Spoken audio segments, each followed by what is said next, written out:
단열을 하는데 후단열도 하고 뭐 드라이브 미장을 하든 실제 스포드가 이렇게 서져 있거든요. 네, 예. 이거 어떻게?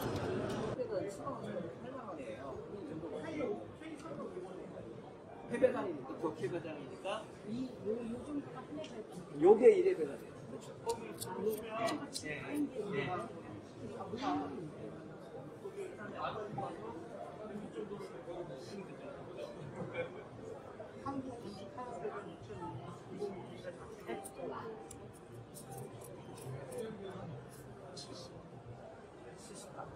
재부가 얼마큼 있는지 모르겠는데 재부분 따라는 아닌데 뭐 7시간 상호가 있을 거 아니에요.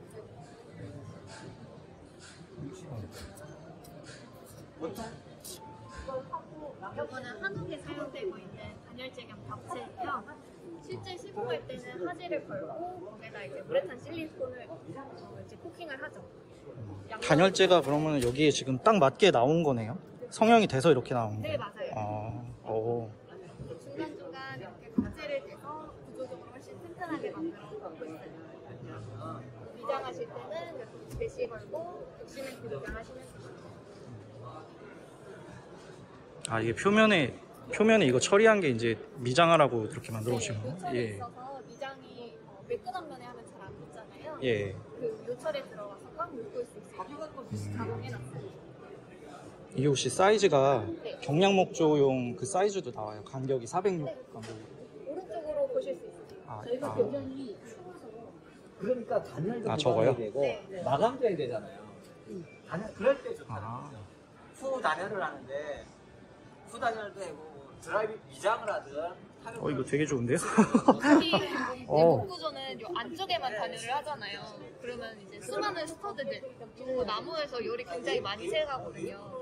근데 저희는 이렇게 날개가 요 나무를 감싸고 있어서 외단열을 별도로 하지 않으셔도 괜찮으세요. 아, 제가 이거 한번 비드법 단열재로 한번 채워보다가 너무 힘들어갖고. 내단열보다는 이단열을 하는 게 좋아요. 훨씬 단열이 잘 돼요.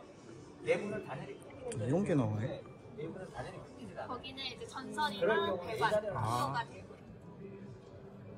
이 벽체가 이렇게 형성되는 데는 이게 단열재가 한 개에 몇 미터짜리로 나와요? 406에 1800이요. 406에 네, 1800. 실제 사이즈는 이렇게 돼요. 그럴 경우는 똑같은 경우 예단을 하는 게 좋죠. 실제 스터드가 이렇게 서져 있거든요. 이 사이에다가 이제 제품 옆면에 우레탄 부품 충진하시고 끼워 넣으시면 됩니다. 사람들이 인건비가 되게 비싸요. 그럼 이게 지금 현재 이렇게 튀어나온 부분이 내부 쪽인 거예요? 외부 쪽? 외부 쪽. 외부 쪽이에요. 네. 그래야 바깥으로 나와야지 안쪽에서는 이 공간을 사용할 수 있어요. 인건비가 되게 비싸요.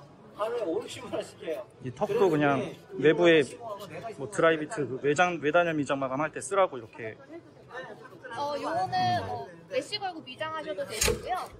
이게 너무 과하게 파괴되면 몰탈이 많이 들어가잖아요. 네. 그래서 여기는 자잘하게 들어가 있고요. 아니면은 합판에 사이딩 마감하셔도 되세요. 하루도 안 되고 직접 하셨다고. 붙이는 거 직접 하셔도 그렇죠. 예, 예. 얘는 어떻게? 여기 보면 여기 철문 있죠. 철문에다가 예, 사용하시는 타박돌이나 선호하시는 네. 게 다 다르시잖아요. 저희는 그 사이즈, 두께라든지 두께 알려주시면 거기에 맞춰서 그렇죠. 이걸 하면 힘이 없잖아요. 그래서 철문으로